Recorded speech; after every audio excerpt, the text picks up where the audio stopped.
আপনারা দেখছেন বিশ্ববঙ্গ চ্যানেল, মানুষের সাথে মানুষের কাছে। সঙ্গে থাকুন, দেখতে থাকুন বিশ্ববঙ্গ চ্যানেল। সাবস্ক্রাইব করতে অবশ্যই ভুলবেন না। করোনা প্রতিষেধক নিয়ে জনমানসে একটা ভীতি সঞ্চার হয়েছে, আপনি ডাক্তাররা কি বলবেন? না, আমরা এটাই বলবো যে করোনা নিয়ে যখন যারা ভ্যাকসিন নিচ্ছিলেন, আমরা সকলেই ভ্যাকসিন নিয়েছি, সুন্দর একটা সার্টিফিকেট পেলাম। সার্টিফিকেটে একজনের ছবিও পেলাম। তিনি দায়িত্ব নিয়ে বললেন যে তিনি করোনা ভ্যাকসিন সকলকে দিচ্ছেন। এটা প্রত্যেকেরই দায়িত্বের মধ্যে পড়ে, প্রত্যেকটি সরকারের দায়িত্বের মধ্যে পড়ে। কিন্তু দায়িত্ব যখন পড়েছে ভ্যাকসিনের, সেই সময় কিন্তু মানুষকে অবগত করা যে এর একটা সাইড ইফেক্ট হবে, এখন সেটা বেরোচ্ছে। আমি সেটাই বলি যে আমাদের দেশে অ্যাকাউন্টেবিলিটি মানে জবাব দেওয়ার জায়গাটা, সেই জায়গাটা যেন নেই।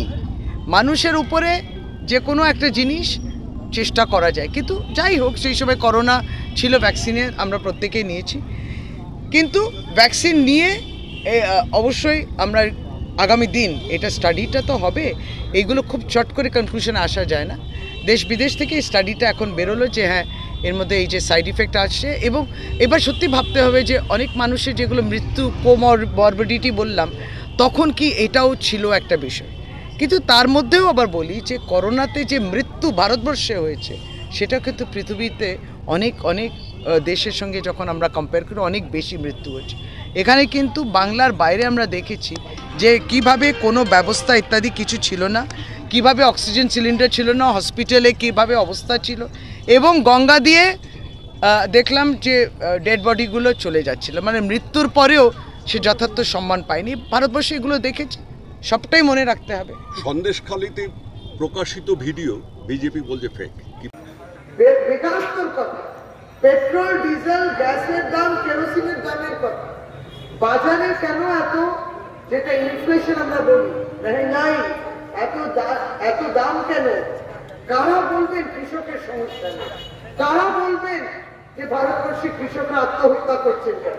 কারা বলবেন, জবাব দেবেন যে কৃষকরা 2 বছর দিল্লির বুকে প্রতিবাদ করে গেল, তার উপর দিয়ে একটা ট্রাক বেরিয়ে গেল, একজন সাংসদ বিজেপি, তার ছেলে তার উপরে তার গাড়ি চালিয়ে দিল, কৃষকরা মারা গেল। এই কথাগুলো নিয়ে কেন ভারতীয় জনতা পার্টি, যারা কেন্দ্রের সরকারে ছিলেন 2014 থেকে 2024, তারা বলবেন? এরা বলছে না কেন? আমরা প্রশ্ন করছি না কেন? তারা তো প্রথমেই রেলের ট্র্যাকটাকে চেঞ্জ করে দিল, জানে যে এই প্রশ্নের জবাব নেই, প্রথমেই তারা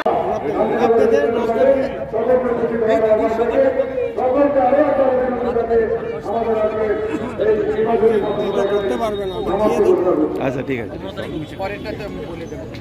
হ্যাঁ, 15 তারিখ অভিষেক। আচ্ছা, সেটা কোথায়? সেটা হবে ব্যারাকপুর ওয়ান্ডার্স মূর্তি আনন্দ। ও বাবা, তো মনে পড়তে হবে, ওটা রোড শো। হ্যাঁ, রোড শো। আর দিদিরটা সভা, পলতা শান্তিনগর। আমার এখান থেকে একটু এই আমি আরেকটা যাবো। দিদি, আপনি একজন মন্ত্রী এবং করোনা প্রতিষেধক নিয়ে জনমানসে একটা ভীতি সঞ্চার হয়েছে, আপনি ডাক্তাররা কি বলবেন? না, আমরা এটাই বলবো যে করোনা নিয়ে যখন যারা ভ্যাকসিন নিচ্ছিলেন, আমরা সকলেই ভ্যাকসিন নিয়েছি, সুন্দর একটা সার্টিফিকেট পেলাম। সার্টিফিকেটে একজনের ছবিও পেলাম। তিনি দায়িত্ব নিয়ে বললেন যে তিনি করোনা ভ্যাকসিন সকলকে দিচ্ছেন। এটা প্রত্যেকেরই দায়িত্বের মধ্যে পড়ে, প্রত্যেকটি সরকারের দায়িত্বের মধ্যে পড়ে। কিন্তু দায়িত্ব যখন পড়েছে ভ্যাকসিনের, সেই সময় কিন্তু মানুষকে অবগত করা যে এর একটা সাইড ইফেক্ট হবে, এখন সেটা বেরোচ্ছে। আমি সেটাই বলি যে আমাদের দেশে অ্যাকাউন্টেবিলিটি মানে জবাব দেওয়ার জায়গাটা, সেই জায়গাটা যেন নেই। মানুষের উপরে যে কোনো একটা জিনিস চেষ্টা করা যায়, কিন্তু যাই হোক, সেই সময় করোনা ছিল, ভ্যাকসিনের আমরা প্রত্যেকেই নিয়েছি। কিন্তু ভ্যাকসিন নিয়ে অবশ্যই আমরা আগামী দিন এটা স্টাডিটা তো হবে, এগুলো খুব চট করে কনক্লুশনে আসা যায় না। দেশ বিদেশ থেকে এই স্টাডিটা এখন বেরোলো যে হ্যাঁ, এর মধ্যে এই যে সাইড ইফেক্ট আসছে, এবং এবার সত্যি ভাবতে হবে যে অনেক মানুষের যেগুলো মৃত্যু, কোমরবিডিটি বললাম, তখন কি এটাও ছিল একটা বিষয়।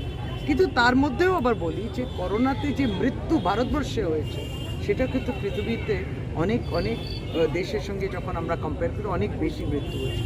এখানে কিন্তু বাংলার বাইরে আমরা দেখেছি যে কিভাবে কোনো ব্যবস্থা ইত্যাদি কিছু ছিল না, কিভাবে অক্সিজেন সিলিন্ডার ছিল না, হসপিটালে কিভাবে অবস্থা ছিল, এবং গঙ্গা দিয়ে দেখলাম যে ডেড বডিগুলো চলে যাচ্ছিল, মানে মৃত্যুর পরেও সে যথার্থ সম্মান পায়নি। ভারতবর্ষে এগুলো দেখেছি, সবটাই মনে রাখতে হবে। সন্দেশখালীতে প্রকাশিত ভিডিও বিজেপি বলছে ফেক, কি বলবেন? বিজেপি বলার জায়গা নেই। ফেক ভিডিও বলছে তো তাদেরকে বলুন অরিজিনালটা দিন। ফেক বলছে তো, ওরা বলছে এটা ফেক, তাহলে অরিজিনালটা দাও না, কোনো অসুবিধা নেই, অরিজিনালটা দাও।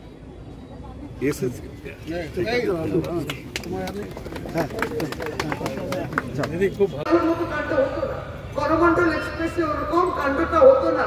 কত লোক মৃত, কত মানুষ মারা গেছে, দায়িত্ব কেউ নিয়েছে? কেন্দ্র সরকার দায়িত্ব নিল? রেলমন্ত্রী দায়িত্ব নিল? কেউ নিল না। No accountability. জবাব দেব না, জবাবদেহি নেই, প্রশ্ন করে না কেউ, ভারতবর্ষ প্রশ্ন করে না, সেটাই বদলে গেছে। কোনো নিয়োগ হয় না, রেলওয়ে রিক্রুটমেন্ট বন্ধ। আর্মিতে কি করলো? অগ্নিপথ নিজেই ভাবছে যে অগ্নিপথটা বোধ হয় ঠিক করে দিতে হবে। একদম ভেঙে 2 কোটি চাকরি যারা বলেছেন নিজে নেমে এলো 10 লক্ষ করে।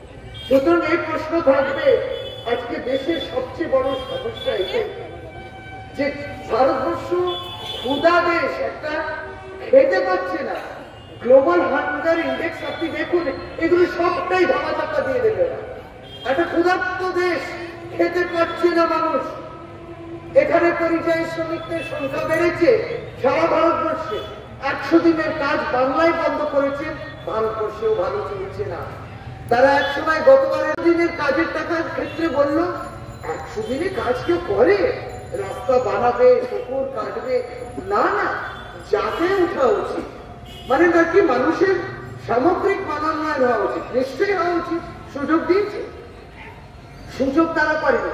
এই করে তারা 100 দিনের কাছে যে বাজেট একটা থাকে, সে বাজেটটা বরাদ্দ করলো না। এই 2024-এ কি হলো? এই শেষের দিকে গত বছরের কাজের জন্য 100 দিনের জন্য তাদেরকে আরো বেশি টাকা বরাদ্দ করতে হলো, কারণ 100 দিনের কাজের টাকা কিন্তু টাকাই বন্ধ করে দিল। ভাবুন, বাংলায় টাকাই পুরো বন্ধ করে দিল, কেবলমাত্র রাজনৈতিক উদ্দেশ্য। কেন বলছি? এই জন্য বলছি যে তুমি ভুল পেয়েছো বাংলায়, আমরা খুশি, সংশোধন করেছি। ভুল তো উত্তরপ্রদেশে পেয়েছে। উত্তরপ্রদেশে বর্ধিত কেন্দ্রের মন্ত্রী পার্লামেন্টে জবাব দিয়েছেন, হ্যাঁ উত্তরপ্রদেশে ভুয়া জব কার্ড ছিল, কিন্তু কই একটি টাকাও বন্ধ হয়। ভুয়া জব কার্ড ওখানেও ছিল, এখানে যদি পেয়ে থাকেন আপনি বলুন। সেই ফেক ভিডিও বলছে তো তাদেরকে বলুন অরিজিনালটা দিন। ফেক বলছে তো, ওরা বলছে এটা ফেক, তাহলে অরিজিনালটা দাও না, কোনো অসুবিধা নেই, অরিজিনালটা দাও।